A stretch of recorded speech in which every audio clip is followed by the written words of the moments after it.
Assalamualaikum Ustazah. Waalaikumsalam warahmatullahi wabarakatuh. Kak Ana Sihat? sihat? Sihat. Ustazah sudah sihat dah Alhamdulillah. kah? Alhamdulillah, Allah bagi sihat. Terima Alhamdulillah. kasih. Bismillahirrahmanirrahim. Okey. Terima kasih. Ila hadratin sayyidina wa habibina wa syafi'ina wa zukhrina wa maulana Muhammadin sallallahu alaihi wasallam wa kaffatil anbiya'i awliya wal ulama was syuhada was salihin wa ila jami'al arwahil muslimin wal muslimat wa ila arwahi abina wa ummina al-fatihah. A'udzu billahi minasy syaithanir rajim. Bismillahirrahmanirrahim. Alhamdulillahi rabbil alamin. Ar-Rahmanir Rahim. Maliki yaumiddin. Iyyaka na'budu wa iyyaka nasta'in. Ihdinas siratal mustaqim. Siratal ladzina an'amta 'alaihim ghairil maghdubi 'alaihim waladdallin.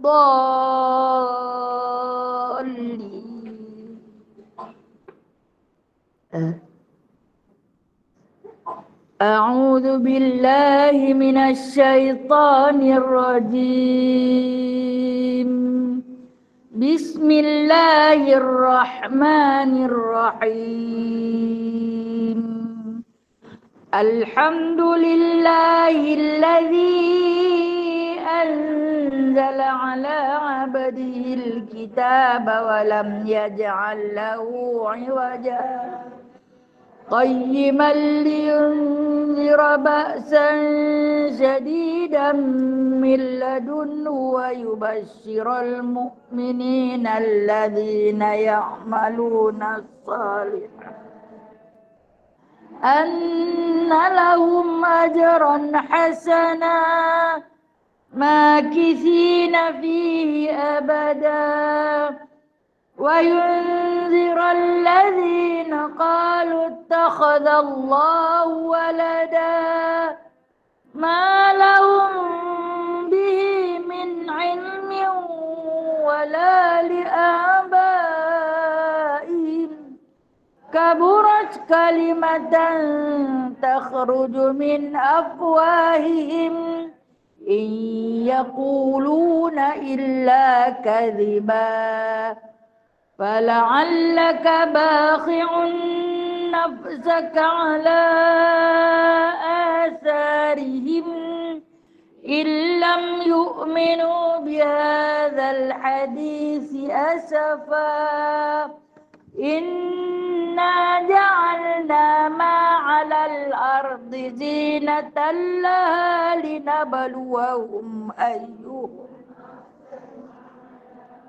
وإنا لجاعلون ما عليها صعيدا جرزا أم حسبت أن أصحاب الكهف والرقيم كانوا من آياتنا عجبا إذ أوى الفتية إلى الكهف فقالوا ربنا آتنا من لدنك رحمة وهيئ لنا من أمرنا رشدا سبحانك اللهم بحمدك أشهد أن لا إله إلا أنت أستغفرك وأتوب إليك صدق الله.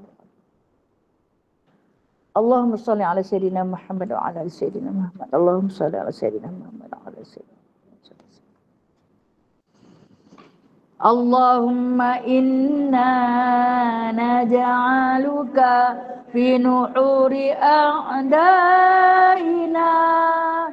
wa na'udzu bika min syururihim Allahumma baddid syamlahum wa farriq jam'ahum wa shattit kalimatahum wa zalzil aqdamahum wa sallit alaihim kalman min kilabik ya qahar ya jabar ya muntaqim ya Allah ya Allah ya Allah Allahumma ya munzilal kitab ya mujriyas sahab ya hazimal ahzab ihzimhum ihzimhum ihzimhum wansurna alaihim Allahumma inna naj'aluka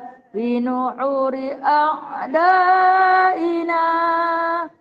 wa na'udzu bika min syururihim Allahumma baddid syamlahum wa farriq jam'ahum wa shattit kalimatahum wa zalzil aqdamahum wa sallit alaihim kalban min kilabik ya qahar ya jabar ya muntaqim ya Allah ya Allah ya Allah Allahumma ya munzilal kitab ya mujriyas sahab ya hazimal ahzab ihzimhum ihzimhum ihzimhum wansurna alaihim Ya Allah, kami letakkan kamu di batang leher musuh-musuh kami. Dan kami berlindung denganmu dari kejahatan mereka. Ya Allah, hancurkan kumpulan mereka. Ya Allah, pecahkan pakatan mereka. Ya Allah, leburkan pendirian mereka.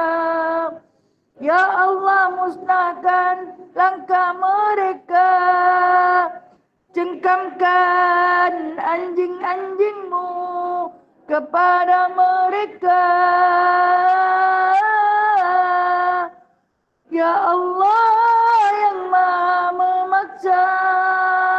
Ya Allah yang Maha perkasa. Ya Allah yang Maha membalas. Ya Allah, ya Allah, ya Allah. Yang turunkan kitab, yang gerakkan awan, yang tewaskan tentera azab. Kalahkan mereka, kalahkan mereka, kalahkan mereka, dan kemenangan untuk kami. Wassallallahu ala sayyidina Muhammadin walhamdulillahi rabbil alamin. Amin, amin, amin, amin ya rabbal alamin. Amin ya mujib ad-du'a is-sa'ilin wa ya qabilat ta'ibin wa ya rahimat du'afa wal fuqara wal yatama wal masakin.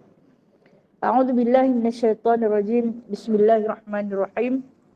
Rabbi shrah li sadri wa yassir li amri wahlul 'uqdatam min lisani yafqahu qawli.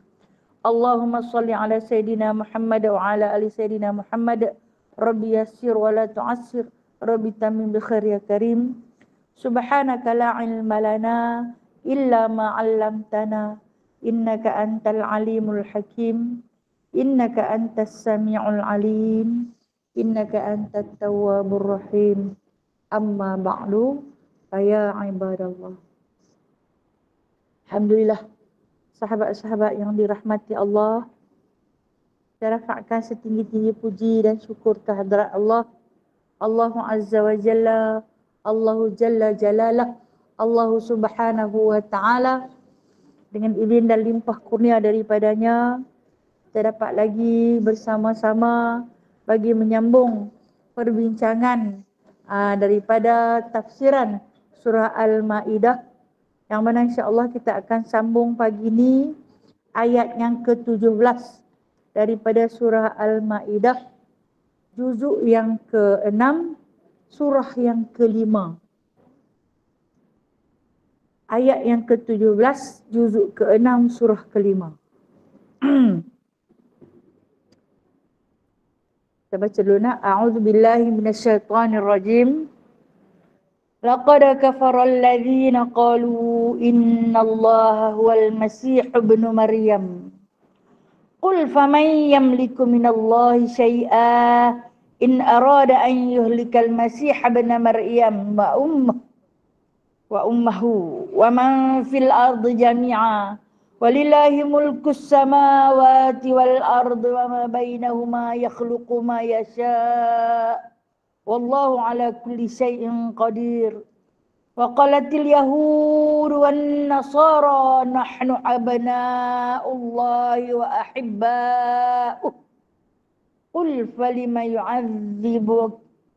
falima yu'adzibukum bidzunubikum bal antum basharum mimman khalaqa yaghfiru liman yasha' wa yu'adzibu man yasha'. Walillahi mulkus samawati wal ardi wa ma bainahuma wa ilaihil masir. Sadaqallahu azim. Ayat yang ke-17. Kita masih lagi di dalam perbincangan tentang sifat Yahudi dan Nasara. Masih lagi dalam perbincangan kita tentang perangai Yahudi dan Nasara, yang mana kita sebut dia SS, kaum yang syok sendiri. Itu kaum yang rasa dia seronok diri dia yang paling terbaik, yang mana kita telah pun huraikan pada awal-awal surah Al-Maidah ini, yang mana surah Al-Maidah ini terbahagi kepada 3 kumpulan. Pertama, dia nak cerita dalam kumpulan Yahudi. Kemudian cerita pasal munafik, Nasrani, dan yang ketiga cerita tentang munafik. Kita masih di dalam berkisarkan tentang makhluk yang 3 ini, yang mana hidup mereka Allah Ta'ala laknat dari dunia sampai akhirat, daripada lahir sampai dimatikan. Andai mereka terus ingkar dan mungkar. Kalau kata, kita ulang balik sikit. Kalau kata di dalam surah Al-Baqarah, Allah Ta'ala banyak sebut tentang Yahudi saja. Kemudian diikuti dengan Ali Imran, Allah fokuskan kepada cerita tentang Nasrani saja. Masuk surah An-Nisa, Allah Ta'ala cerita pasal munafik saja. Dan kemudian dalam surah Al-Maidah ni Allah Ta'ala himpun 3 tu sekali. Yahudi, Nasrani, munafik. Maka ayat-ayat yang kita temui banyak cerita tentang Yahudi, Nasrani dan munafik. Dia ada cerita tak pasal Melayui? Tak ada. Cinai? Tak ada. Hindui? Tak ada. Kan? Okey. Macam mana? Tak ada cerita pun pasal-pasal kita kias ni, yang kata kias lah. Hukum ni kita kias lah. Mungkin kadang-kadang kita boleh jadi Yahudi dengan perangai kita. Kita boleh jadi Nasrani dengan sifat kita. Kita boleh jadi Majusi dengan cara penyembahan kita. Dan mungkin kita adalah munafik dengan tindak tanduk perbuatan dan perkataan kita. Jadi kiaslah. Kias. Ayat yang kita baca ni, dia tak kata kat aku. Dia kata kat orang Yahudi. Tengok hang ada tak panggil itu. Kalau ada, maka adalah golongannya. Baik. Ayat yang ke-17, penceritaan Allah Subhanahu wa taala. Laqad kafara alladhina qalu innallaha huwal masih ibnu Maryam. Ayat ini dimulai dengan huruf qasam ataupun kata qasam. La huruf qasam, lam tu. Lam tu huruf qasam. Apa huruf qasam? Huruf yang bermaksud sumpah. Allah Ta'ala bersumpah. Demi Allah. Qad lagi satu didatangkan. Satu lagi huruf sumpah. Apabila qad ini Perkataan qad ini duduk pada fi'il madhi, dia jadi huruf qasam, huruf sumpah. Demi sesungguhnya. Jadi dua kali dia sumpah. Satu la, demi Allah, qad, demi sesungguhnya. Dua kali dia sumpah. Bila Allah Ta'ala mulakan huruf satu-satu kalimah ayat dengan menggunakan huruf sumpah, dia nak habaq sumpah sungguh-sungguh ni. Aku nak sumpah sungguh-sungguh. Bukan manusia yang sumpah, tapi Allah yang bersumpah. Apa sumpah Allah? Kafaral ladzi naqalu innallaha huwal masih ibn Maryam. Aku bersumpah sungguh-sungguh kafirlah. Apa maksud kafir? Bukan Islam. Dinafikan daripada Islam. Orang tu tak dinamakan Islam. Apatah lagi nak mukmin. Muslim pun tidak, mukminnya jauh sekali. Untuk siapa ni? Alladzina qalu, untuk orang-orang yang telah pun berkata, yang telah pun berikrar ataupun yang mempercaya. Qalu di sini dia maksudnya berkata. Kata bukan saja dengan mulut, tapi meyakini i'tiqad dengan hati dia atau dengan perbuatan dia. Apa dia? Innallah, Allah tu, sesungguhnya Allah tu wal Masih bin Maryam. Masih bin Maryam. Masih bin Maryam. Okey. Siapa-siapa yang kata tak kira warna kulit, bangsa, rupa, keturunan, apa-apa pun yang berkata Isa, di sini disebut Al-Masih. Masih itu adalah gelaran bagi Nabi Allah Isa alaihi salam. Saya cerita dah. Nabi Isa mendapat gelaran Al-Masih. Satu lagi, Dajjal juga dapat gelaran Al-Masih. Betul tak? Wa min syarri Masihid Dajjal. Di antara satu doa yang Rasulullah sallallahu alaihi wasallam kata, hampa jangan tinggal doa ni sebelum bagi salam pada tahiyat yang akhir, minta pada Allah daripada kejahatan fitnah Masihid Dajjal. Okey. Dalam Al-Quran pun Allah Ta'ala sebut Masih ibn Maryam. Gelaran Masih ni adalah gelaran. Digelarnya Dajjal itu sebagai Masih, digelarnya Nabi Isa sebagai Masih. Dua beradik kah? Tak, bukan dua beradik. Okey, baik. Masih untuk Nabi Isa saya dah cerita. Pasal apa? Pasal lupa. Okey. Tak apa. Kita saling ingat memperingati dah. Masih untuk Nabi Isa alaihi salam, kerana Nabi Isa ni Allah Taala bagi satu mukjizat kepada dia. Dia boleh masih, maksud masih ni sapu. Ingat dah Ustaz tak mahu sapu, dia kata masih. Masih ni sapu. Allah Taala berikan mukjizat kepada Nabi Isa alaihi salam, dengan sapuannya dapat menyembuhkan sakit sopak. Dengan sapuannya dapat menyembuhkan sakit kusta. Dengan sapuannya dapat menyembuhkan orang yang buta. Dengan sapuannya orang yang hidup, yang mati boleh hidup kembali. Allah Ta'ala bagi dia dengan sapu saja. Dia sapu pada bahagian orang yang sakit. Maka orang-orang Nasrani panggil dia ahli sihir. Dia pergi sapu je. Itu nama dia Masih. Nah? Habis Masih Dajjal ni sapu apa? Tukang sapu kah? Nyapu kah? Baik. Masih bagi Dajjal ni ada dua pendapat. Kata setengah ulama, Masih bagi Dajjal ni maksudnya mansukh, hapus. Hapus. Maknanya bila mana Dajjal diutuskan di muka bumi akhir zaman, akhir zaman kita, akhir zaman, maka ia akan sapu bersih orang-orang yang hatinya goyang. Hatinya mudah terpengaruh. Hatinya tak tetap. Tak sabit qalbi ala dinik. Tak tetap di atas jalan agama. Nak tahu hati kita tetap ke tak tetap, mula dia rasa dah yakin dah. Sekali lagi ambil goyang dia sikit, dandan dah. Tanya dia, betul ke ni? Tak tahu, rasa-rasa macam betul dah. Yakin? Tak berapa nak yakin. Yang dikatakan Masih Dajjal ni, dia akan sapu tu. Dia sapu hati yang macam ni. Hang yakinkah Ad-Dinul Islam tu agama hang yang sebenar-benarnya? Yakin hang dapat di mana? Dapat dari Muhammad. Betul ke Muhammad tu betul?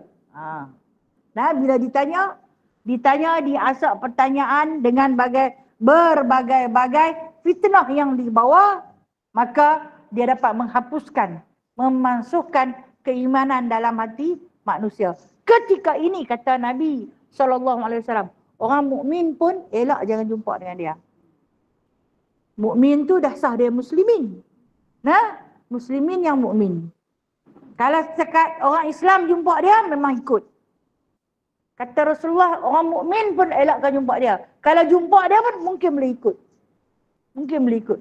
Dia bawa fitnah cukup besar. Dia bawa syurga neraka.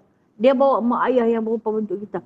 Dan Allah Ta'ala bagi satu lagi kepada dia. Dengan izin Allah. Dia boleh sapu kepada orang yang mati boleh hidup. Allah Ta'ala bagi. Fitnah tak? Fitnah. Fitnah ni maksud dia apa? Ujian iman ke atas umat. Uish, betul lah dia mengaku dia Tuhan. Cuba tengok. Sekali dia usap boleh sembuh orang tu. Yang sakit. Sekali dia usap orang mati boleh hidup balik. Akan Allah Ta'ala bagi kepada dia. Sebab tu dia juga dipanggil sebagai Masih Dajjal. Baik, kita kembali balik kepada ayat ni. Allah Ta'ala kata, ada satu golongan manusia ni akan berkata, Allah tu Masih ibn Maryam. Masih ibn Maryam ni Isa bin Maryam. Baik, kalau kita tengok dalam Al-Quran, ayat bila Allah Ta'ala sebut Isa, Allah Ta'ala akan datang dengan ibnu Maryam. Pertama, sebab dia tak ada ayah. Dia tak berbinkan ayah. Kedua, sebab apa? Okay, pertama pasal dia tak ada ayah dan dia tak berbinkan ayah dia. Dia berbinkan mak dia. Allah Ta'ala nak ulang berkali-kali, nak abang dekat kita. Isa tu memang tak ada ayah. Dia ada mak dia saja. Tapi, kenapa Nabi-Nabi lain, Nabi yang paling banyak Allah Ta'ala sebut nama dia dalam Al-Quran, Nabi Musa AS. Kenapa dia tak pernah berbin? Pasal dia ada ayah. Pasal itu kan? Okey tak? Dengan sebab apa? Allah Ta'ala nak menafikan yang Isa tu anak dia. Nah, cuba buat kurungan dekat Ibnu Maryam tu. Nah, kenapa setiap kali kita baca tentang Isa, kita akan sebut nama dia aja. Kita akan sebut Isa Ibnu Maryam. Isa Ibnu Maryam. Sebab Allah Ta'ala nak menafikan Isa tu anak dia. Isa tu bukan anak dia. Isa tu anak Maryam bin anak. Nah, maka diulang. Dia sebut nama macam-macam. 25 orang Rasul dia sebut. Hanya satu saja dia bubuh bin.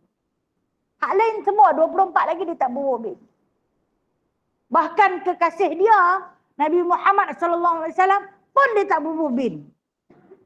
Sebab dia nak habaq Isa tu bukan anak dia. Sebab tu didatangkan dia kata, Isa tu anak Maryam dia kata.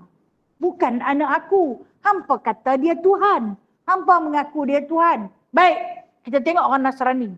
Ataupun lebih tepat kita sebut Kristian lah. Mereka punya akidah pertama, mengatakan Isa tu anak Maryam. Kedua, mereka kata daripada Maryam itu terhasilnya persenyawaan, permanian dengan Allah. Yang ketiga, dikatakan Jibril ni bawa mani letak di dalam rahim Maryam. Ini di antara fitnah yang dilontarkan untuk Sayyidatina Maryam, wanita yang cukup suci. Begitu juga dengan untuk Rasulullah, itu Sayyidina Isa alaihi salam. Yang kemudian dikatakan lahir Isa, mula kata anak. Lepas tu dia kata jadi Tuhan pula. Jadi Tuhan pula. Maka sembahlah pula. Itu pun selepas dibunuh. Sembah pula. Apa cerita pun tak tahu. Kita nak ambil faham pun tak reti-reti nak faham. Tak boleh nak faham.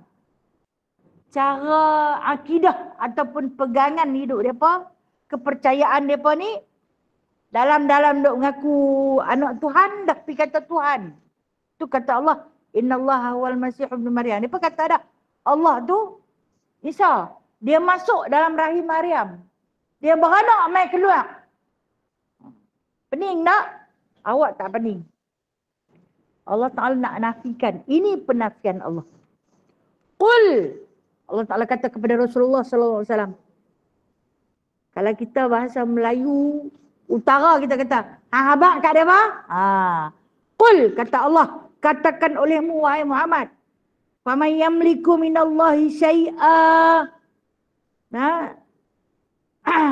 Kalau begitu siapakah yang boleh menahan sesuatu yang yamliku minallahi syai'a. Kalau macam tu, kalaulah hampa kata Isa tu adalah Tuhan, adalah Allah, aku nak tanya hampa. Suruh Rasulullah habaq kepada puak-puak Kristian, puak-puak Nasrani yang mana mendakwa Allah itu sebagai Tuhan. Habaq kat mereka. Bahawasanya kalaulah Allah Ta'ala itu, Allah Ta'ala ni buat apa? Arada. Allah Ta'ala menghendaki ayyuhdika untuk membinasakan Masih. Kalau Allah Ta'ala berkehendak nak silap saya. Faman yamliku minallahi syai'a, dia kata. Siapakah dia kata yang boleh menahan Allah daripada yamlik. Yamlik di sini lebih tepat bila kita kata menahan daripada kebinasaan. Ataupun asal makna dia memiliki, kita kata menahan daripada kebinasaan. Siapakah di kalangan manusia yang boleh menahan Allah daripada melakukan kebinasaan? In arada an yuhlikal Masih. Ketika mana Allah Ta'ala menghendaki untuk memusnahkan Masih ibn Maryam wa ummahu. Ketika mana Allah Ta'ala menghendaki untuk membinasakan Maryam dan ibunya.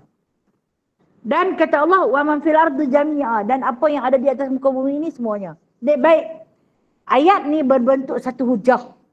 Hujah Allah kepada puak-puak Nasrani yang mendakwa Allah itu adalah Isa yang lahir daripada rahim Maryam setelah beberapa lama berkedudukan dengan Jibril. Itu dakwaan pertama.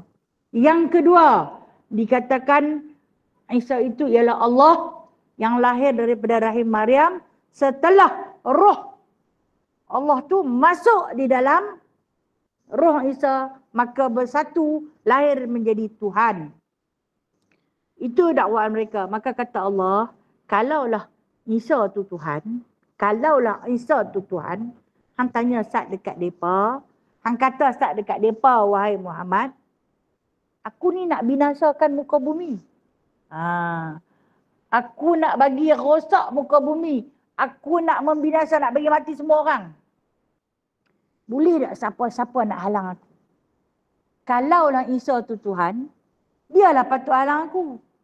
Tapi dia pun tak boleh nak menghalang aku. Begitu juga dengan ibunya yang didakwa sebagai isteri ataupun perempuan simpanan kepada Tuhan. Merepek-repek. Jadi takkanlah aku ni Tuhan nak binasakan Tuhan. Maka tak layaklah Tuhan yang dibinasakan tu jadi Tuhan. Dia tak boleh jadi Tuhan, dia tak boleh jadi Allah andai dia binasa. Sedangkan Isa tu menerima binasa. Wa ummahu, kata Allah, mak dia pun macam tu. Itu Sayyidatina Maryam. Mak dia pun macam tu. Wa man fil ardi jami'a. Begitu juga kata Allah, aku akan binasakan apa yang ada di atas muka bumi ini. Semua aku akan binasakan. Ada tak Tuhan lain yang boleh menghalang aku daripada membinasakan? Kalau ada, dia tu boleh panggil Tuhan. Tapi hak yang mereka duk sembah sebagai Tuhan tu, awal-awal aku akan binasakan. Dan kita tahu, apabila Rasulullah ditanya oleh puak-puak Nasrani, pegangan atau akidah orang Islam, Nabi Isa tak wafat. Betul kan? Betul tak? Ini pegangan kita. Yakin? Yakin. Alhamdulillah. Betul yang akidah ni. Nah, kalau rasa macam tak apa yakin, nampak tahu tak mana? Dalam Al-Quran kita dah belajar banyak tentang tafsir Al-Quran. Allah Ta'ala sebut dia tak mati. Nah, dia tak mati, dia salib. Bahkan dia diangkat ke hadrat Allah Subhanahu Wa Ta'ala. Nah, dan dia akan diutuskan. Atas urusan apa? Atas beberapa urusan yang patut diselesaikan. Kata baginda sallallahu alaihi wasallam, Nabi Isa alaihi salam diutuskan untuk menyelesaikan 5 perkara. Nah, 5 perkara. Yang mana dia telah pun ditugaskan ke muka bumi ini, dia kata, pertama-tama sekali urusan dia, tugas dia bunuh Dajjal. Yang tu yang paling utama. Dia main, dia akan bunuh Dajjal. Dajjal ni sekuat-kuat makhluk yang Allah Ta'ala jadikan, dihantarkan dia ke atas muka bumi ini untuk membawa fitnah yang amat besar, yang mana kita telah ketahui dia ada satu mansukh. Mansukh ni apa? Mata dia buta. Baik, mata dia sebelah mana yang buta? Di dalam hadis mutawatir ada menceritakan mata Dajjal buta sebelah kiri. Ada juga hadis kata buta sebelah kanan. Sebab dia tak boleh nampak yang baik-baik, dia nampak yang buruk saja. Kira biji mata orang ni kalau dia tengok sesuatu dia hanya cari keburukan. Tu anak-anak Dajjal. Dia tak panggil Dajjal, dia panggil Dajjal. Hang tengok, dia tengok je dia nak kata lah. Dia tengok je dia nak kata. Tak ada benda yang elok dia tengok. Hang buatlah elok macam mana pun, kalau bagi pandangan dia, aku rasa tak patut. Bagi aku benda tu tak elok. Bagi aku tak sedap. Bagi aku tak cantik. Hingga ada saja. Apa sebab? Dia ada mata Dajjal. Sebab dia hang ni Dajjal ke anak dia ke? Kita cari yang baik saja untuk kita sebut. Untuk kita katakan. Kata ada yang baik, kata Rasulullah duduk diam. Ni tak, dia nak kata juga-juga. Dia nak kata hal yang tak baik. Hak tak baik belaka, tak baik belaka, tak baik belaka. Pertama, dia diutuskan menyelesaikan tugas dia nak bunuh Dajjal. Turun dia. Yang mana tugas Nabi Isa yang kedua, iaitu menyelamatkan umat manusia. Menyelamatkan umat manusia, yang mana kita tahu umat manusia yang duduk di dalam cengkaman musyrikin, duduk di dalam cengkaman kafirin, yang mazlum, yang zalim. Maka Nabi Isa alaihi salam akan membebaskan kezaliman-kezaliman yang ditindas ke atas orang-orang Islam, umat sejagat. Itu tugas dia yang kedua. Dan tugas seterusnya, ianya diutuskan untuk menjadi pemimpin kepada orang muslimin keseluruhannya. Okey. Ketika ni Imam Mahdi ada dah. Waktu dia datang, dia turun, Imam Mahdi ada dah. Bila mana ini dalam hadis, cerita dia masuk ke Masjid Al-Aqsa melalui Babur Rahmah. Dia masuk, waktu tu Imam Mahdi nak mendirikan solat asar. Ada kata solat zuhur. Bila dia nak masuk, Imam Mahdi dapat tahu kata yang datang menaiki kuda berwarna putih itu ialah Nabi Isa. Maka diberi laluan kepada Nabi Isa untuk mengimamkan solat zuhur ataupun solat asar tersebut. Namun Nabi Isa alaihi salam menolak pelawaan Imam Mahdi dengan begitu hormat dan baik, dengan katanya engkau lebih berhak menjadi imam untuk memimpin umat manusia yang ada di dalam Masjidil Aqsa tu ni, kerana engkau adalah keturunan umat Muhammad sallallahu alaihi wasallam. Aku bukan umat Muhammad, tapi aku Rasulullah. Aku adalah Rasulullah dan aku nak memuliakan umat Muhammad seperti mana Allah muliakan umat Muhammad. Maka ketika ni Imam Mahdi jadi imam dalam solat tersebut kepada Nabi Isa alaihissalam. Sebab apa? Sebab umat Muhammad sallallahu alaihi wasallam ni mulia. Mulia. Ha? Dan bila mana dia hadir, atas tujuan dia pun menceritakan dia akan menjadi pemimpin kepada ada saki-baki orang-orang Islam yang masih ditindas. Okay, kalau kita tengok berlaku pergolakan yang tak pernah henti 70 tahun, 80 tahun dah di bumi Palestin, no? Lama sungguh. Dia akan bebas. Pertama di tangan Imam Mahdi, kedua terus akan dipimpin oleh Sayyidina Isa ibnu Maryam, insya-Allah taala. Kalau ada umur kita jumpa, kalau tak ada umur kita tak ada dah. Tapi Rasulullah kata hampa minta lah, hampa iman tak kuat, minta mati. Jangan dan jumpa dengan Dajjal. Sebab sebelum datangnya Nabi Isa adanya Dajjal. Kan tu yang leceh tu. Takut kita ni iman kita cepat goyang. Jadi bila hadirnya Nabi Isa alaihissalam, dia sebenarnya tak lama nak. Lepas habis dia bunuh Dajjal tu, habis dia bunuh Jud Ma'jud, Jud Ma'jud tu selesai, tu di antara selesai dia pun dilantik menjadi pemimpin bagi muslimin. Namun dia bagi balik amanah ni, dia bai'ah balik kepada Imam Mahdi. Sebab dia memang tak lama. Kemudian dia wafat dan diceritakan ini hadis yang dibawa datang daripada tabi'in. Dia wafat di Madinah, dikebumikan bersebelahan dengan Rasulullah. Wallahu alam. Wallahu alam. Tapi apa yang kita tahu, di dalam raudhah ada 3 jasad, ada 4 lubang. 1 lubang masih kosong. Dalam raudhah ada 3 jasad. Ini baginda Nabi Muhammad sallallahu alaihi wasallam ditemani Abu Bakar As-Siddiq radhiyallahu anhu dan Umar Al-Khattab radhiyallahu anhu. 1 lagi lubang masih kosong. Ini rahsia Allah. Mungkin rahsia para ulama. Namun ada di kalangan tabi'in mengatakan dia akan wafat di bumi Madinah dan dimakamkan di dalam raudhah bersebelahan dengan baginda sallallahu alaihi wasallam. Wallahu alam, sejauh mana kebenaran ni Allah saja yang tahu. Allah saja yang tahu. Nak kata tak betul, mungkin betul. Nak kata betul, takut tak betul. Tapi kita kembalilah segala ilmu yang kita tak tahu ni, kembalilah kepada Allah yang Maha mengetahui.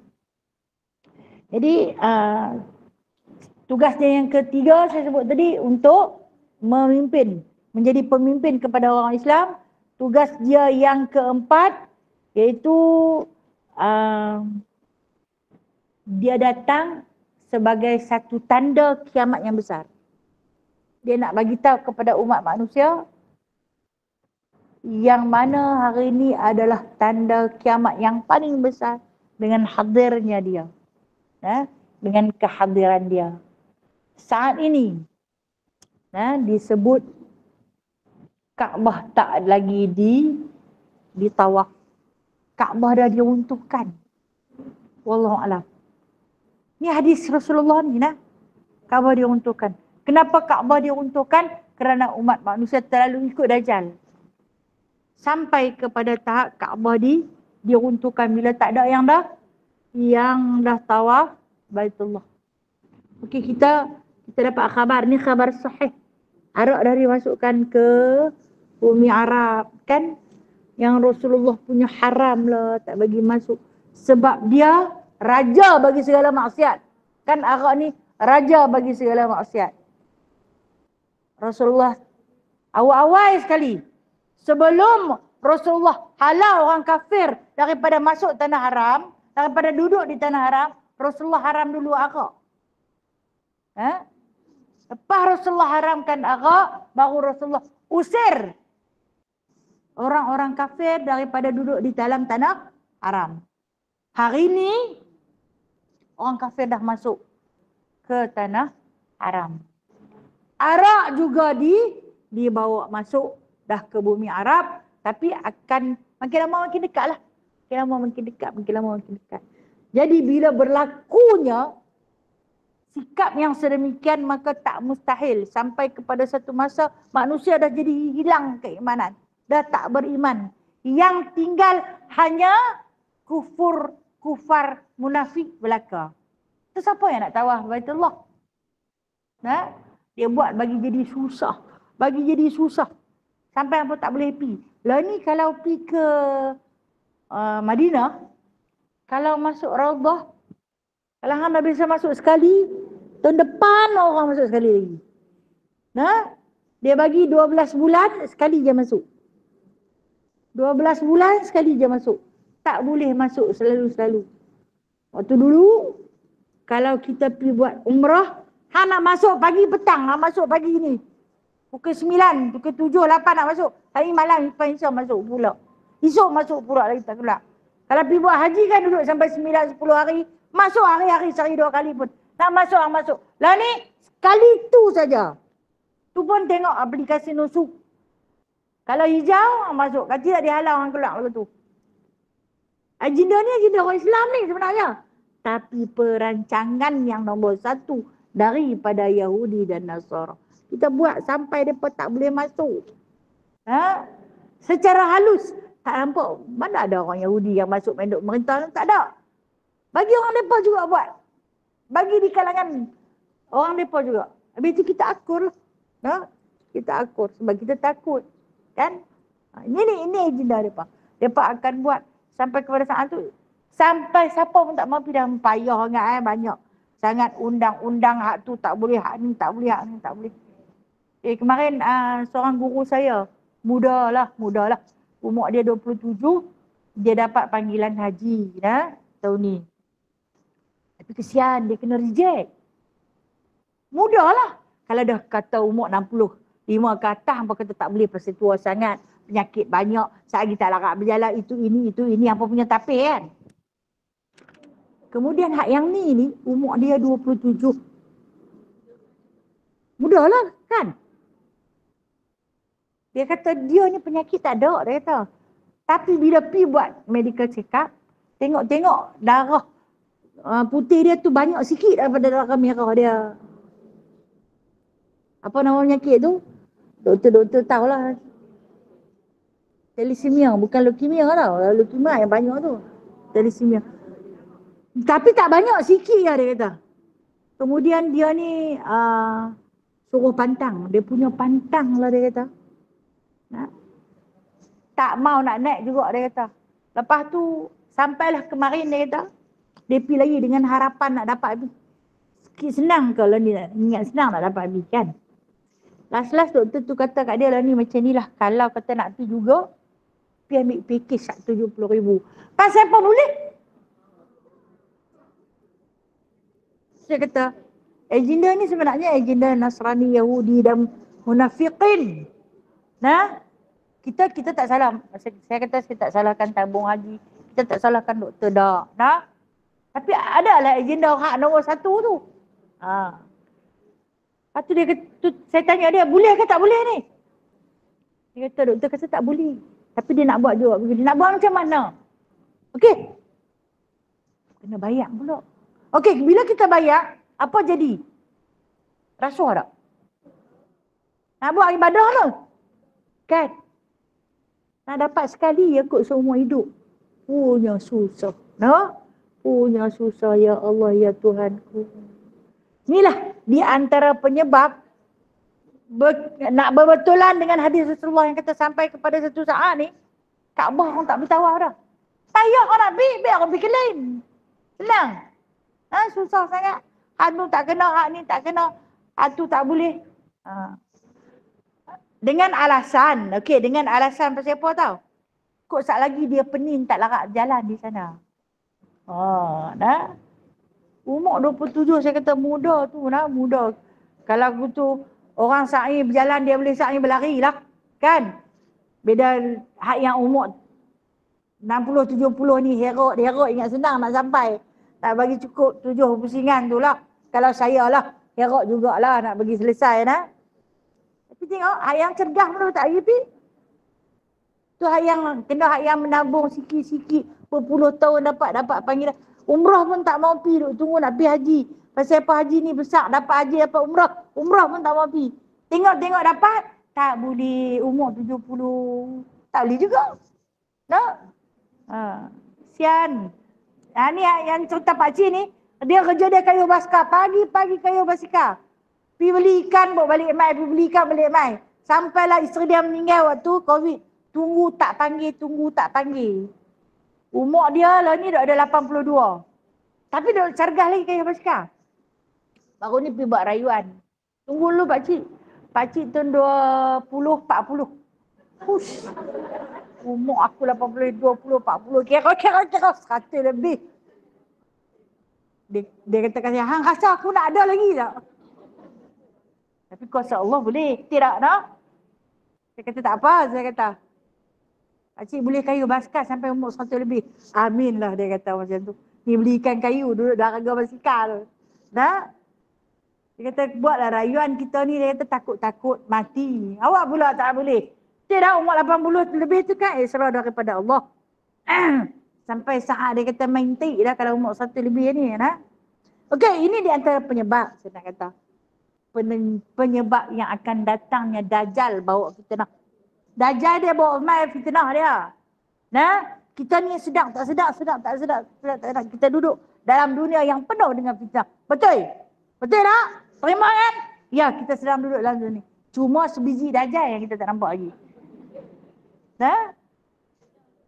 Fitnah dia banyak sangat dah. Cuma sebiji dia saja nak keluar mai. Tak tahu macam mana. Allahu Akbar.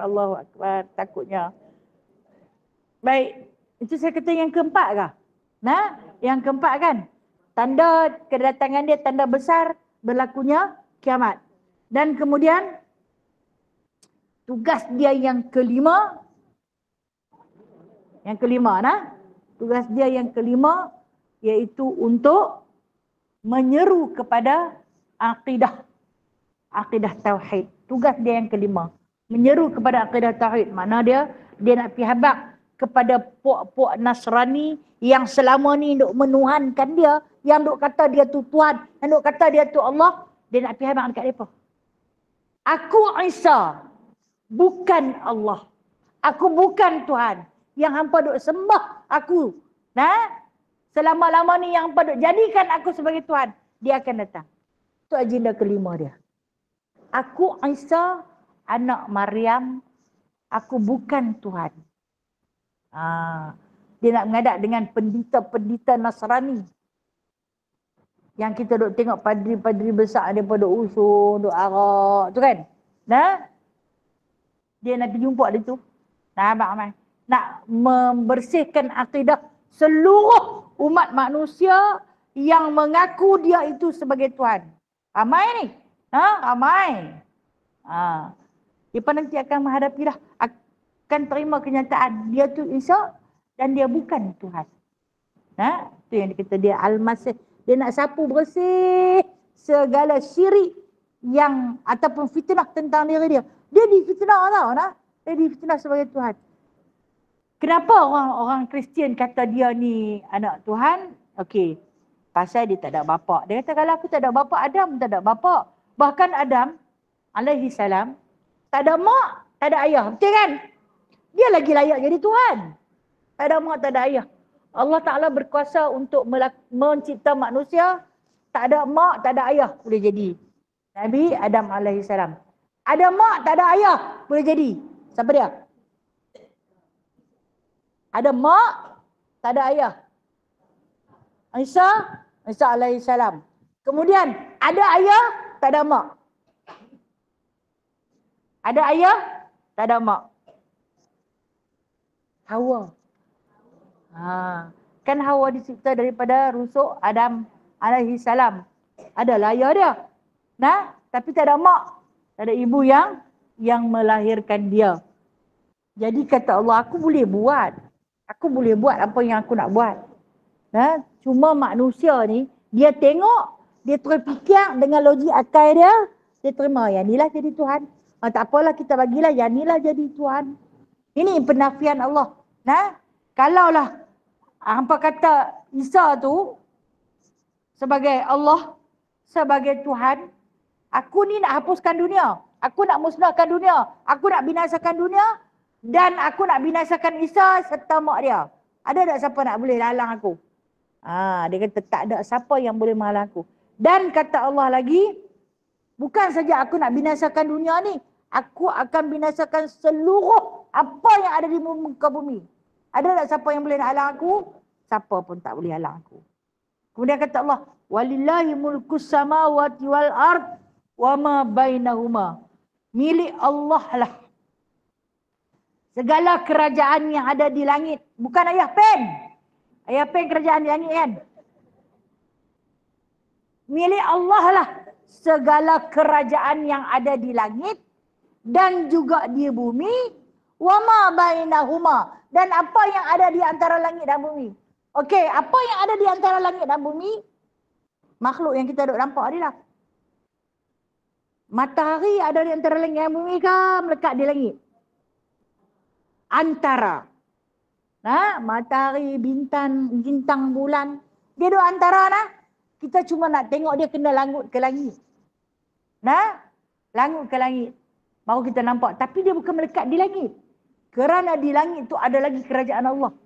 Di langit yang tinggi, yang jauh berjuta-juta batu daripada kita tu, ada lagi kerajaan Allah yang besar. Di bumi, dasar bumi yang paling terbawah, ada lagi kerajaan Allah yang besar, yang kita tak dapat nak teroka. Kalau dalam surah Al-Mulk yang kita selalu baca malam-malam sebelum tidur tu, kan kita sebut Allah sebut, bukan kita sebut, kita baca aja. Allah yang menyebut, allazi khalaqa sab'a samawatin tibaqa, kan? Allah Ta'ala lah yang menciptakan langit, sab'a samawat, sab'a, 7. 7 lapisan langit. Tibaqa ni maksud dia berlapis-lapis. Yang kita duk langut tengok bulan duk bercahaya tu, dia bukan melekat di langit dah. Dia duduk di antara langit dan bumi. Itu dia wa ma bainahuma. Tu semua di dalam pemeliharaan hafizallah, pemeliharaan Allah. Dia duduk terapung-apung. Macam tu juga manusia yang berpijak di bumi. Kita pun di antara langit dan bumi. Dalam surah At-Talaq, tak silap saya ayat yang ke-12, Allah Ta'ala kata, bumi pun aku buat 7 lapis. Bumi pun aku buat 7 lapis, langit pun aku buat 7 lapis. Dan hampa tak boleh nak teroka sampai tembus-menembus. Betul dia punya gali, masuk lagi dalam. Dia pun nak jumpa apa yang ada. Penghujung daripada bumi tu ada apa? Penghujung daripada tanah tu ada apa? Allahu Akbar. Tak sampai lagi. Dah berpuluh tahun dah punya gali. Tak sampai lagi. Tu kata, tu kerajaan Allah tu. Ada tak makhluk di bawah perut bumi? Banyak. Banyak. Cacing tu makhluk bawah tu lah. Cuba kita masuk pergi duduk. 5 minit sudah. 5 minit sudah. Tak boleh duduk. Bukan negeri kita. Allah Ta'ala bagi kita ni tempat paling selesa. Kita ni yang dinamakan wama bainahuma. Allah Ta'ala kata, aku akan binasa. Yang ada di langit pun binasa, yang di antara di langit dan bumi pun binasa, yang di dalam dasar perut bumi pun akan binasa. Ada tak siapa nak boleh halang aku? Dia tanya. Ni yang dia kata, wahai Muhammad, hampir habaq dekat orang Nasrani yang kata Isa tu sebagai Tuhan. Aku ni nak binasakan muka bumi, ada tak siapa nak halang aku? Panggil Tuhan mereka suruh mai halang aku. Yang selama ni hampa sembah susah payah, suruh Tuhan hampa mai sembah aku. Tak boleh. Takkan boleh. Jadi tak lain dan tak bukan, kembalilah pada Allah. Itu yang kata agenda yang kelima Nabi Isa alaihi salam, iaitu untuk membersihkan akidah seluruh umat manusia yang mana sembah selain daripada Allah, kembalilah kepada penyembahan Allah yang memiliki langit dan bumi dan apa yang ada di antara keduanya. Yakhluqu ma yasha. Dia boleh buat siapa-siapa yang dia suka. Siapa dia nak buat dia punya suka. Ha? Pasal apa? Wallahu ala kulli syai'in qadir. Kerana Allah Ta'ala itu tiap-tiap sesuatu amat berkuasa. Dia boleh, dia punya suka. Dia nak bagi mati. Bila-bila masa dia nak bagi mati, dia boleh bagi mati. Dia nak bagi hidup, dia boleh bagi hidup bila-bila masa. Dia nak lahirkan ke, dia tak mau lahirkan ke, dia punya suka. Yakhluqu ma yasha. Dia yang kata kerja dia, dia menciptakan sesuatu dengan kehendak dia tanpa perbandingan. Maksudnya dia tak tiru siapa. Dia buat apa pun dia tak tiru siapa. Kita buat apa pun semua kita nak kena tiru. Kan? Macam mana dah penciptaan kita sendiri? Sebab tu Allah Ta'ala itu fatiris sama, fatir. Tuhan yang menciptakan sesuatu tanpa menggunakan perbandingan. Dia tak guna, Ustaz, nak tiru Ustaz, nak tulis macam mana? Orang suruh kita lukis muka orang. Kita tentu nak imajinasi. Mai Ustaz contoh. Nak tengok macam mana? Tengok muka sendiri. Nak tengok juga biji mata Ustaz lagi. Aku buat di atas satu, di bawah satu.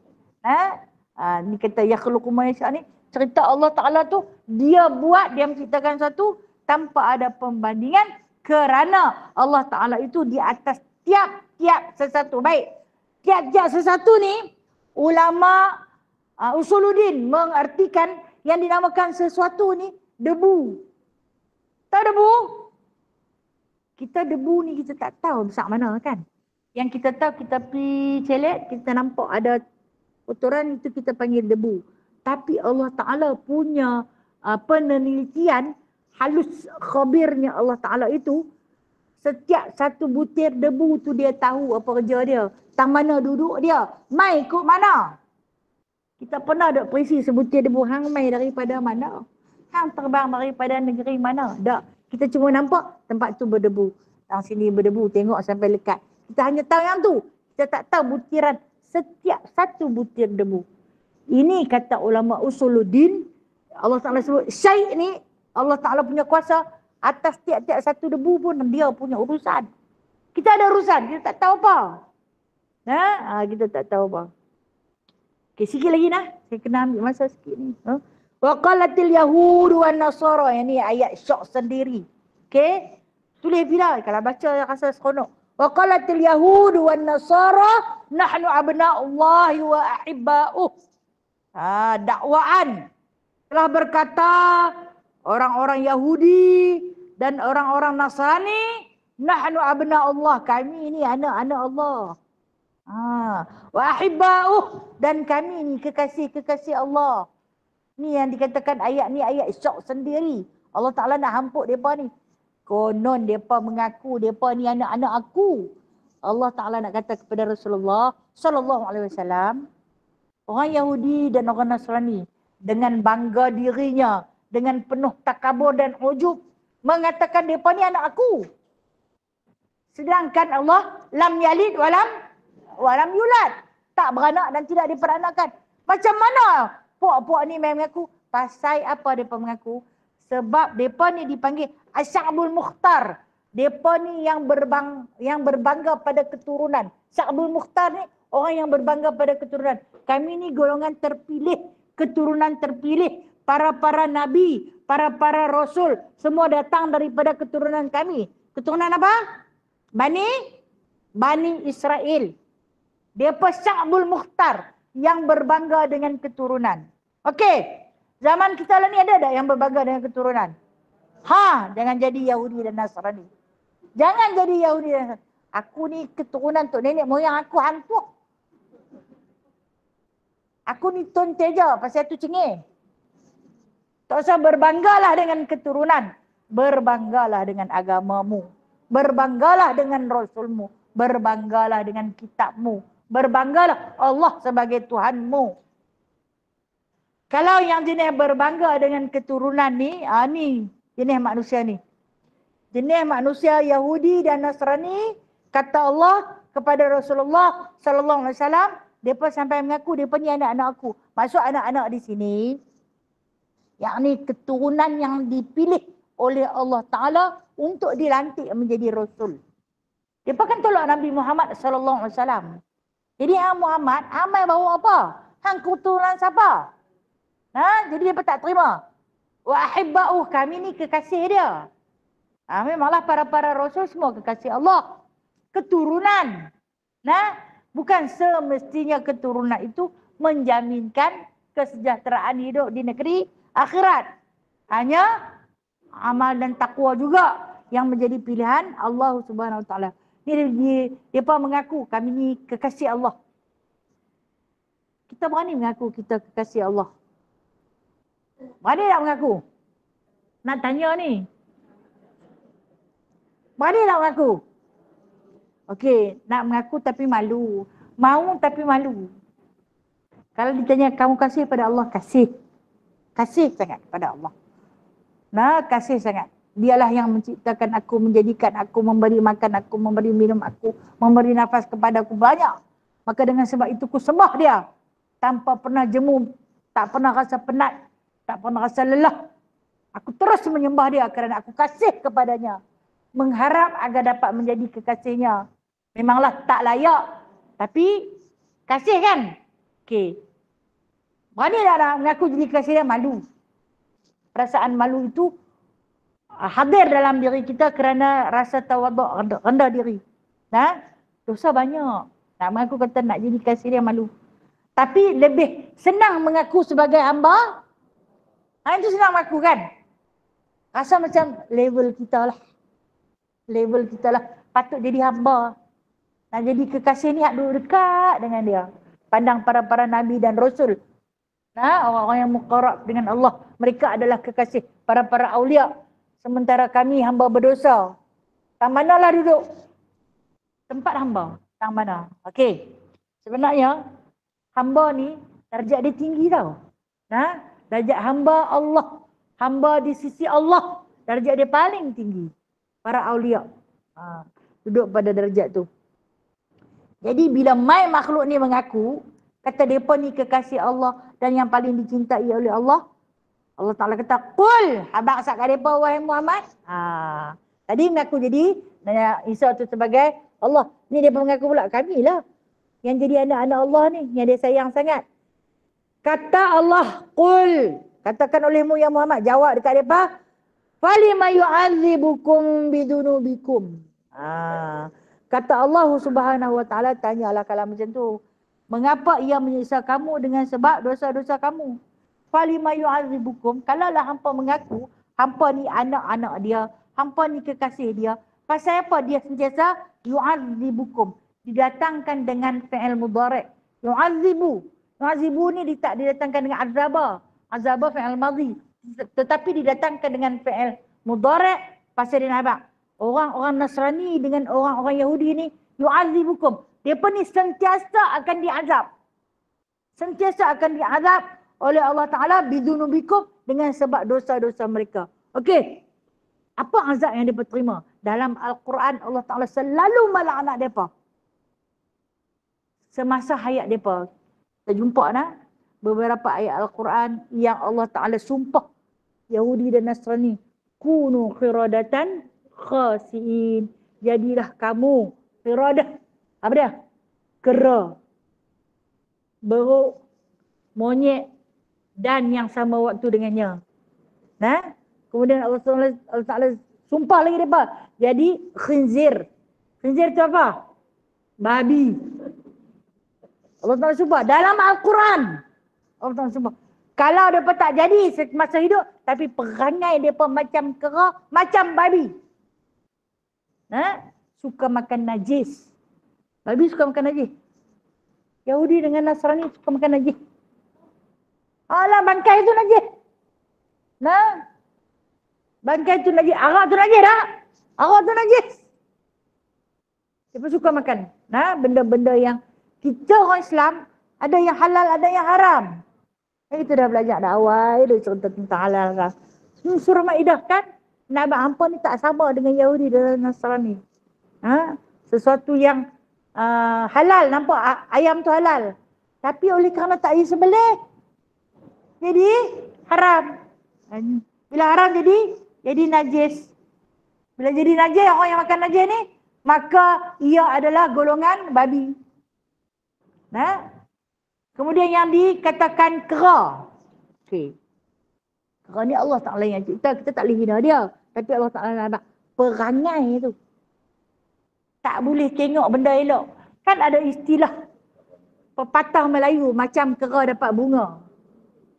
Kera kalau dapat bunga apa dia buat? Allahu Akbar. Benda tu duk elok-elok tak kacau hang. Yang hang pergi kacau dia pasal apa? Okey, kalau kita tengok Al-Aqsa tu dia kacau orang tak? Dia bangunan yang lama. Orang Islam cuma ulang alik pergi bersolat. Pergi berzikir, pergi berselawat. Yang hang pergi bom tu pasal apa?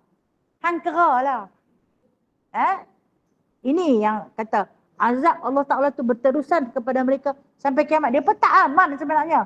Dia pun tak tenteram.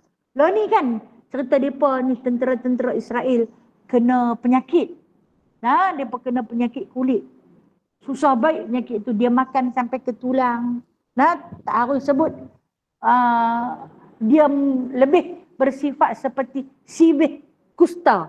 Sibih kusta ni menyerupai sakit tu macam kusta. Dia makan dalam, makan sisi mereka tu. Sebab apa? Sebab sepanjang tempoh berlakunya peperangan dengan Gaza baru ni, mereka ni ada kilang-kilang yang support mereka makan untuk tentera-tentera Israel. Yang bagi mereka makan. Dan Allah Ta'ala hantar kuman. Allah Ta'ala hantar kuman dalam makanan tersebut. Sebab mereka simpan terlampau lama. Simpan. Rampah habis makanan-makanan orang-orang Islam. Disimpan untuk diberi makan kepada tentera-tentera Israel. Dan daripada pemakanan tersebut, Allah Ta'ala hantar kuman. Maka kuman tu masuk dalam perut mereka. Jadi penyakit. Ni kata mereka akan terus diazab. Jangan bimbang kata Allah. Habis kalau hampa mengaku hampa kekasih aku, kenapa hampa diazab? Ini penafian Allah. Bal antum basyarun man khalaqah. Hampa ni basyar, manusia biasa aja. Macam manusia biasa, macam kita juga. Kalau hampa baik, maka tinggilah darjat hampa. Kalau hampa beriman, kalau hampa bertakwa, maka tinggilah darjat hampa. Basyar ni, asal perkataan basyar, makna basyar kulit.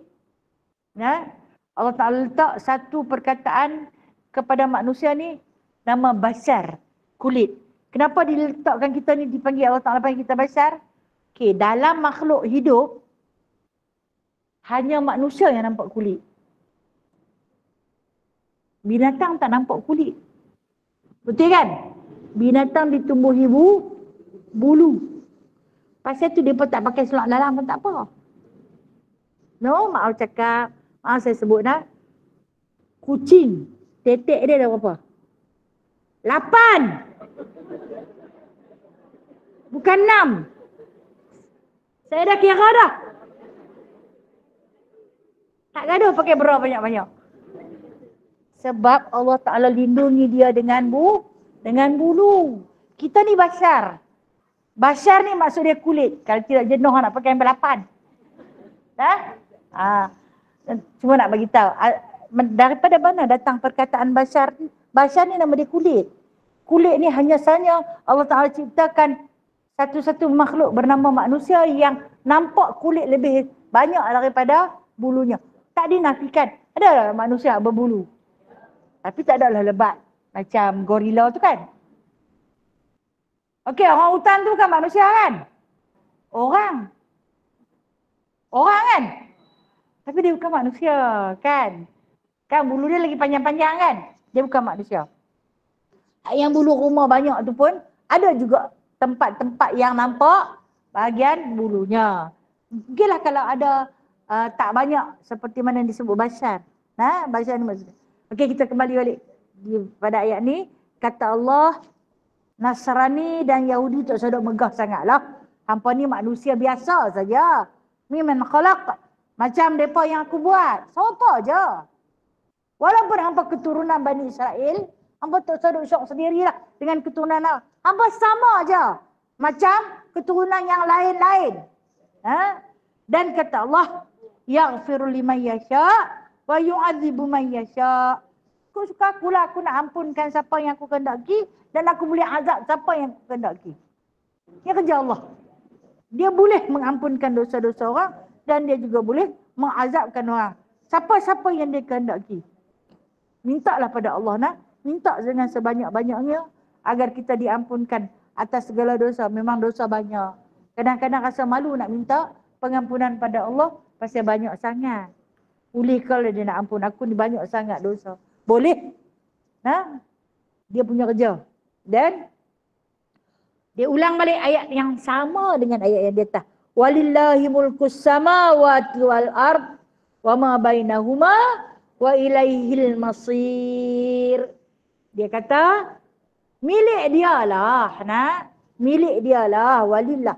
Milik akulah kerajaan yang ada di langit dan juga yang di bumi. Wa ma bainahuma, dan apa yang ada di tengah langit dan tengah bumi. Pasal apa? Wa ilaihil masir. Apa bangsa, apa keturunan hampa ni, semua nak kembali pada Allah. Kepadanya lah tempat dikembalikan. Kepada Allah lah tempat kita akan kembali. Tak kira lah warna kulit kita kah, rupa parah kita, keturunan, darjat, pangkat kita, semuanya kita akan dikembalikan kepada Allah. Tak ada yang nak pergi kepada Tuhan lain. Nah, hanya saja satu-satunya Tuhan yang layak disembah, yang wajib kita percaya ialah Allah Azza wa Jalla. Wallahu a'lam. Selesai sudah ayat yang ke-18. InsyaAllah ta'ala minggu depan minggu depan kita di sini ayat yang ke-19 dia nak panggil lagi tentang ahli kitab. Ahli kitab di kalangan Yahudi dan Nasrani. Yahudi ada kitab Taurat, Nasrani ada kitab Injil. Nah, penceritaan Allah tentang makhluk-makhluk ni. Wallahu a'lam. Baik, saya buka soalan. Ada soalan nak tanya? Yap.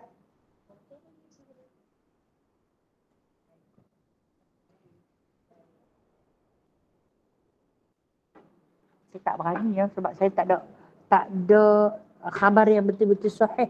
Saya takut kalau saya bagi pencerahan tak betul, saya berdosa. Jadi fitnah. Nah, nanti saya tunggu dari respon daripada guru tu, no? Daripada tok guru, kalau ni kita boleh bincang sama-sama dah. Sebab masa ni saya tak berani. No? Takut. Sampai ada yang mengaku kata dia Imam Mahdi pun dah. Nah. Ya, Puan Hajar silakan. Waalaikumsalam warahmatullahi wabarakatuh.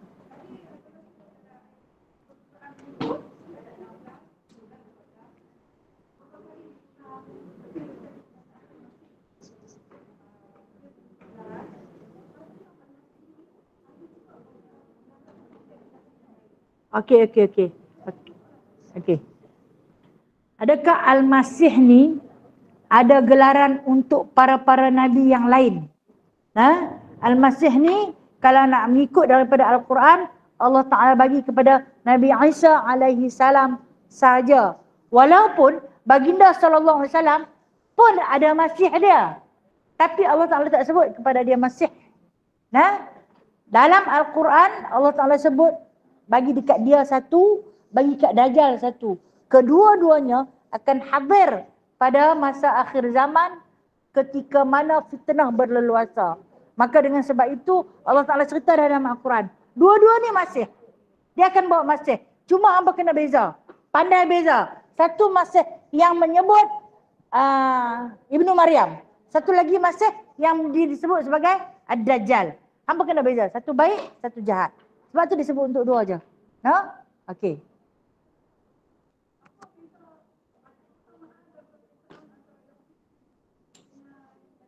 Okey, baik. Terima kasih.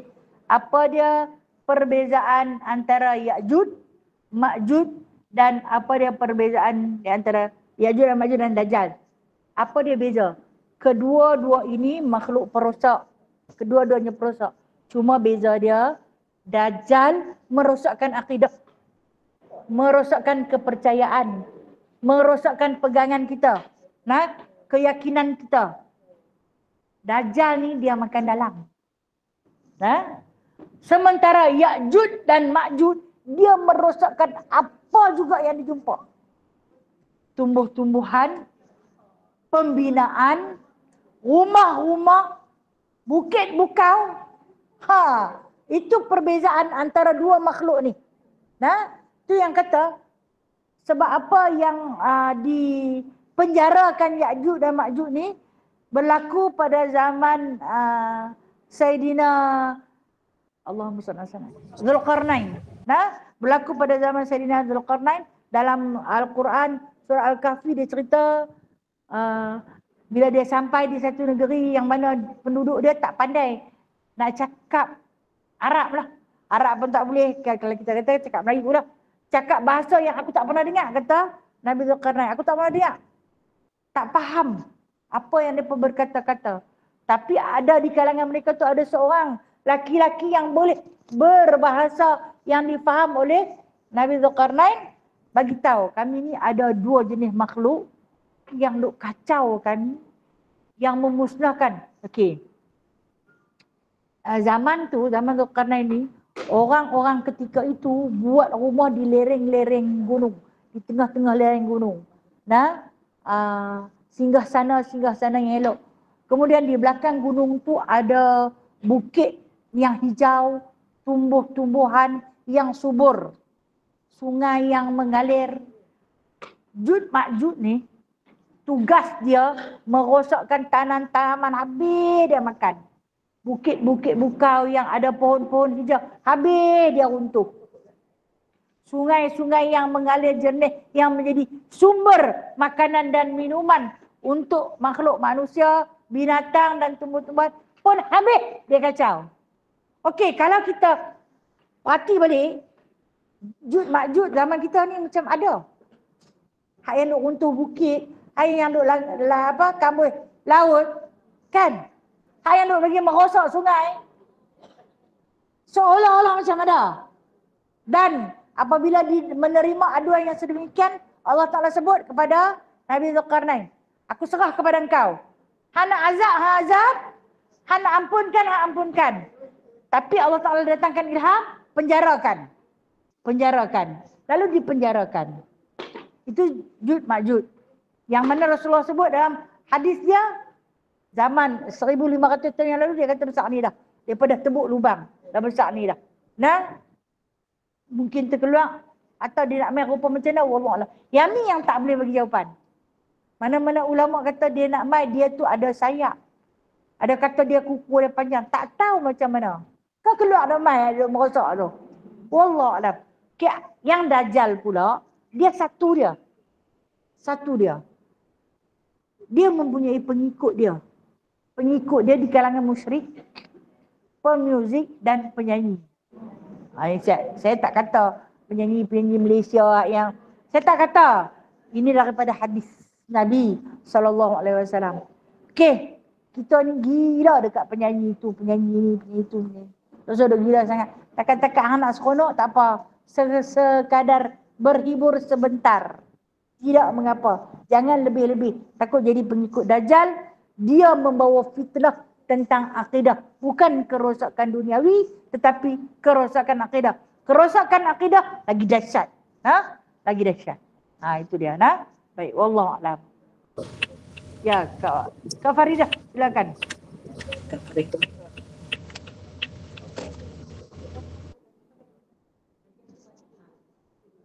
Mati ke lu? Sat-sat. Apa dia? Dajjal tu? Hidup lagi. Nabi Isa tak main lagi. So dia nanti bunuh. Nabi Isa akan bunuh dia. Okay, Kak Faridah, maaf. InsyaAllah.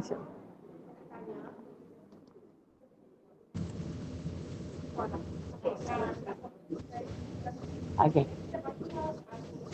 Okay.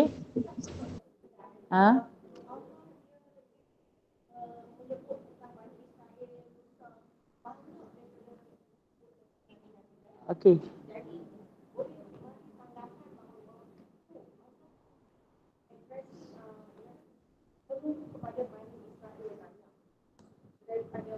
Bangsa-bangsa lain, okey.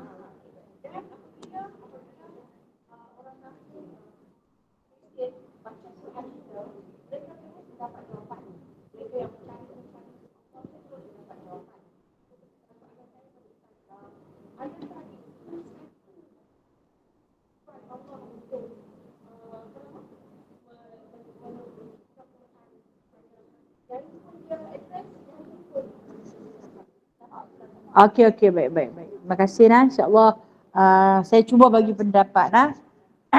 Dalam Al-Quran paling banyak Allah Ta'ala cerita tentang Bani Israel dan tentang Nabi Musa.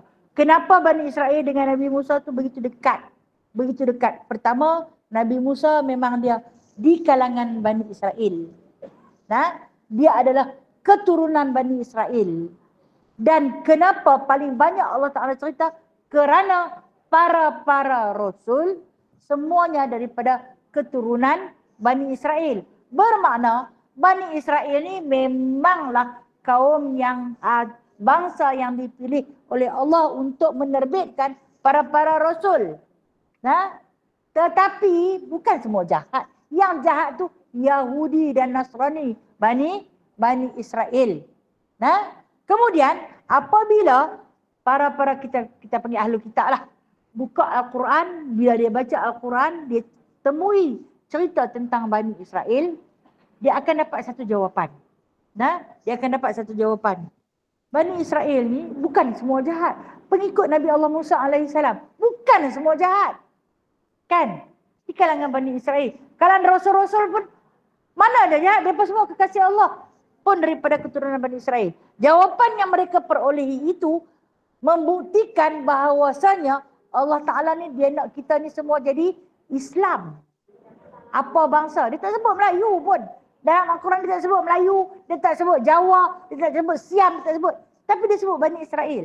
Dia nak kita ni seluruh umat manusia yang disebut Bashar tu tadi, kembalilah kepada ajalan Allah yang Tauhid, yang Ahad, yang Tunggal, yang satu. Walau apapun bangsa. Jadi jangan bermegah pada keturunan. Keturunan itu hanya sekadar satu sebutan untuk kita jadikan kiasan. Aku tak mau jadi seperti Yahudi Bani Israel. Aku tak mau jadi seperti Nasrani Bani Israel. Tapi aku nak jadi umat Muhammad SAW. Ada tak di kalangan Bani Israel umat Muhammad? Ada. Nah, ada yang berketurunan tu ada. Kenapa? Al-Quran ini ia membawa satu rahmat. Dia nak ajak kita semua, apa bangsa pun, duduklah di bawah satu lembayung Islam. Di bawah kalimah tauhid. La ilaha illallah wa Muhammadur Rasulullah. Maka tak kira lah apa bangsa pun. Nah, apa buka Al-Quran, apa baca, kalau Allah Ta'ala laknat. Allah Ta'ala tak sebut Allah Ta'ala melaknat Bani Israel. Tapi Allah Ta'ala sebut Allah Ta'ala laknat Yahudi dan Nasrani. Tapi Yahudi dan Nasrani mengatakan Israel tu, Bani Israel tu bangsa mereka. Maka mereka terimalah. Jadi kita yang salah faham ni, bila kita sebut Bani Israel ni celaka. Yang celakanya Yahudi Bani Israel. No? Yang Bani Israel tu dia taklah celaka. Sebab dia tu Nabi Allah Yaqub. Kan? Fahaman. Dari segi fahaman kita. Nah?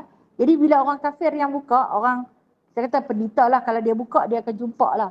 Nah, pujian-pujian Allah tentang mereka. Kalau kita jumpa dalam surah Al-Baqarah kan.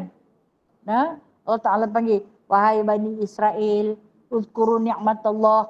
Ingatlah nikmat-nikmat yang aku bagi. Banyak sungguh nikmat Allah bagi. Kalau dalam Al-Quran cerita paling banyak cerita tentang Bani Israel. Paling banyak. Musyrikin Quraisy sikit saja. Pada keturunan Rasulullah dah, sikit saja. Okey Kak Farida nah? Okey, sahabat Google Meet. Assalamualaikum warahmatullahi wabarakatuh. Waalaikumsalam warahmatullahi wabarakatuh. Ya. Sebab adalah kawan-kawan kita kan, luar ni bumi Mekah kan fitnah banyak. Dan dia macam kata tak seronok lah nak pergi umrah. Nak buat umrah kat sana kan.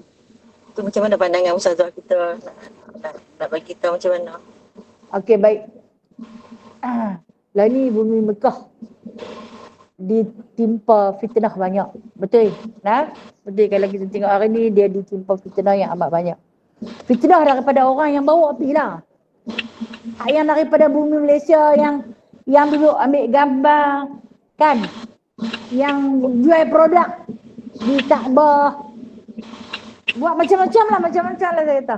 Nah, ada orang yang kata satu kalam lah, dia kata tak seronok dah nak pergi buat umrah pun pasal tak seronok lah, fitnah banyak. Habis kalau tak seronok nak pergi buat umrah, maka akan berlaku Satu fenomena yang Rasulullah sebut, Kaabah orang tak mau tawaf. Nah, Kaabah tidak akan ditawaf. Pasal apa orang tak mau pergi?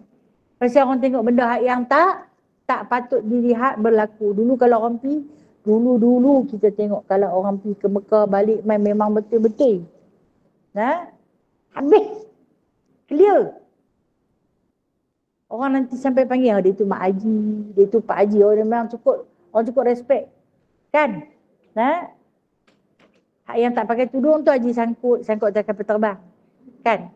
Nah, tapi bila berlaku begini, akhir zaman ni semua orang mampu, orang berkemampuan. Cuma kualitinya tidak ada. Bila dia sebut, dia kata tak mau pergi dah ke Mekah. Pasal apa? Tak seronok. Bila tak seronok, hampir kelain. Pergi kelain seronok lah. Ya? Yang pergi tempat dia hampir seronok. Tak ada tempat yang lebih seronok melainkan Mekah dan Madinah. Tak ada tempat, saya kata. Walau kita dilayan seperti sampah. Kadang tengah duduk sujud pun, dia sapu dengan kepala-kepala kita. Dia pijak kepala kita. Layanlah aku macam mana pun. Aku tetap hadir jikalau aku berkemampuan. Nah, tidak ada bumi yang lebih indah. Tidak ada bumi yang paling dicintai Allah. Melainkan bumi Mekah dan bumi Madinah. Siapa kita nak kata tak seronok? Nah, cuma kita boleh menemplak sikap orang-orang dia. Kita boleh menemplak dan mengkritik sikap orang-orang dia. Tapi kita jangan mengkritik bumi yang mulia tu. Boleh untuk mengkritik keadaan sikap orang dia, tapi jangan kata kepada bumi yang dicintai Allah dan Rasul. Okey? Itu untuk pengetahuan lah nak. Kalau orang kata itu, kita tak boleh kata Mekah tak seronok. Jangan kata macam tu. Yang tak seronok tu orang-orang yang ada dekat dia. Dia tetap seronok. Tak tahu nak abang seronok apa. Sekuntum bunga pun tak ada. No? Semua kena berebut. Nak naik motor pun tak boleh. Nak naik kereta pun tak boleh. Main masjid di Malaysia, kereta boleh parking sampai depan pintu masjid. Pun orang tak pergi. Orang boikot masjid. Betul tak? Lah inilah. Dia pun nak panggil balik. Mai sembahyang subuh macam sembahyang Jumaat. Punya buat makan pagi. Gula-gula dengan makan pagi. Bagi duit kat budak-budak. Nak panggil bagi ramai. Hari tu ada makan pagi. Pemain ramai. Esok tak main dah. Tapi tak apalah. Kita boleh puji. Usaha tersebut. Nak bagi panggil. Nak panggil bagi ramai. Pasal apa? Dajjal takut. Dajjal takut. Yahudi takut. Bila tengok umat Islam semakin ramai bersolat, subuh seperti solat Jumaat. Macam saya ulang sekali lagi nak. Jangan kata Mekah dan Madinah tak seronok. Kerana yang tak seronok tu orang dia. Orang yang buat kerja dalam tu. Dia tetap seronok.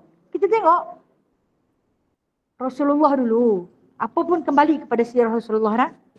Rasulullah dulu, waktu dia berpindah ke Madinah, dia punya rindu lah nak balik pergi Mekah. Walhal orang Mekah tu nak bunuh dia hari-hari. Hantar main utusan nak bunuh. Dia tak pernah kata Mekah tak seronok. Bahkan dia punya rindu lah. Sampai terlangut. 16 bulan dah duduk di Madinah. Dengan tempat tinggal, dengan keamanan, orang bagi makan minum. Semua orang bagi kat dia. Tapi duduk terlangut cari arah Baitullah. Rindu. Sampailah kepada satu masa, Allah Ta'ala menghilangkan rasa rindu baginda sallallahu alaihi wasallam dengan didatangi mimpi. Dia mimpi. Dia jadi tetamu di Baitullah. Dia tawaf di Baitullah. Lepas 3 hari bawa berjalan 2,000 orang. Jalan kaki pi. Nak masuk tak boleh. Yang jahat orang dalam tu. Jangan kata Mekah dan Madinah tak seronok. Yang tak seronok orang dia. Okey? Tapi bumi itu, bumi dirahmati. Betul balik perkataan-perkataan yang mungkin kita keluar dengan sebab jahil. Wallahualam. Okey Kak Nariah? Terima kasih Ustazah. Terima kasih. InsyaAllah. Boleh kita cakap dengan kawan-kawan kan. Kalau kawan cakap macam tu kan. Kadang-kadang kita tersembang. Mekah dengan Madinah tak seronok dah. Jangan kata macam tu. Mekah Madinah tu seronok. Tak seronok tu orang dalam tu. Ya, betul Ustazah. Okay, Assalamualaikum. Assalamualaikum warahmatullahi wabarakatuh. Beno, saya minta maaf maaf atas kekurangan ilmu saya. Yang baik itu Allah punya, yang lemah dan kurang dari saya. InsyaAllah esok kita akan sambung 10 sahabat di Jamin Surga. Lama dah cuti tu, ayat tak ada. Tak ada pula?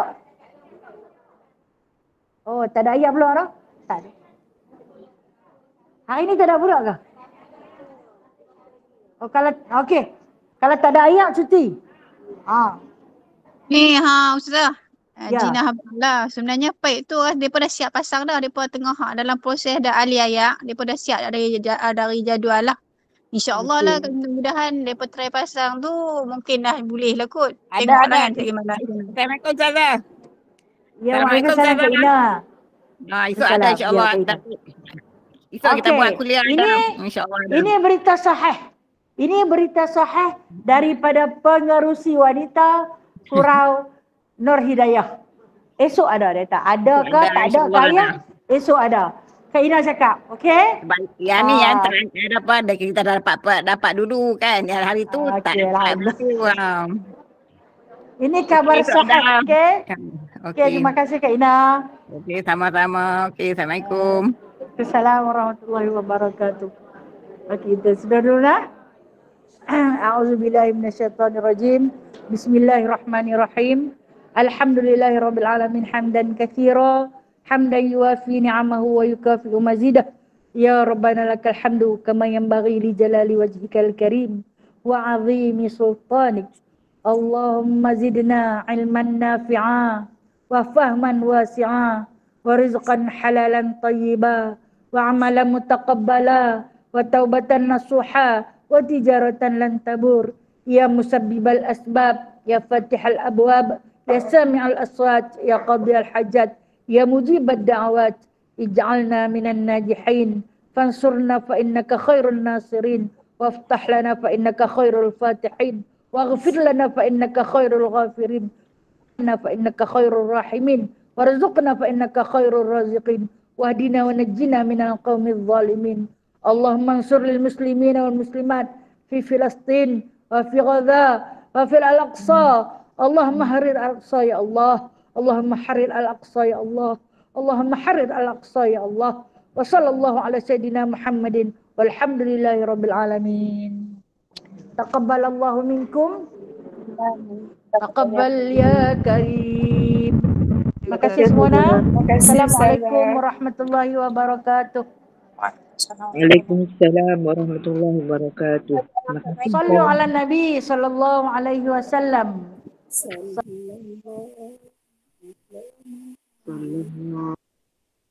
Assalamualaikum semua. Jumpa lagi esok. Terima kasih semua. Assalamualaikum. Waalaikumsalam. Jumpa lagi esok.